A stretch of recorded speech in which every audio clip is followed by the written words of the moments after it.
If you're a Christian entrepreneur and you're constantly anxious before making a business decision, I need to say this gently but clearly.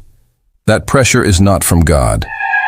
For years, I made decisions thinking that a sense of urgency meant it was a divine command. I thought the faster I moved, the more obedient I was. It wasn't obedience, it was fear. Fear of missing out, fear of not being enough, fear of failing. I lived in a constant state of anxiety, believing that the racing heart and sleepless nights were just the price of ambition. But that's a lie. The core problem for most Christian entrepreneurs isn't a lack of faith, it's a lack of filters. We see every open door as a divine assignment. We confuse a good opportunity with a God-given one. We mistake the world's pressure to hustle with our heavenly purpose. We're drowning in notifications, emails, and opinions, and we start to believe that the loudest voice is God's voice. But the Bible tells us God often speaks in a still, small voice. So how do we cut through the noise? How do we build those filters to discern His will from the world's demands? It starts by understanding the profound difference between divine leading and worldly pressure. One brings clarity, the other brings chaos.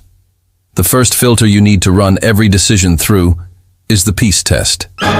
Philippians 4:6-7 says, "Do not be anxious about anything, but in every situation, by prayer and petition, with thanksgiving, present your requests to God.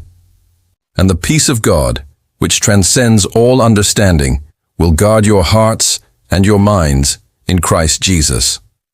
Now, let's be clear. God's peace isn't the same as comfort. A decision can be hard, it can be costly, it can stretch you, and still be accompanied by a deep, internal peace. This peace is a sense of grounded clarity. Pressure, on the other hand, feels like racing thoughts.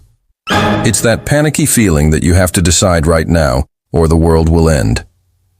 Peace says, this is the right path, even if it's difficult. Pressure screams, hurry up before you lose your chance. True peace from God guards your heart and mind. It doesn't hijack them with anxiety. So, the next time you feel that frantic urgency, pause. Ask yourself, is this grounded clarity, or is this just mental chaos? Remember, peace isn't always easy, but it is always clear.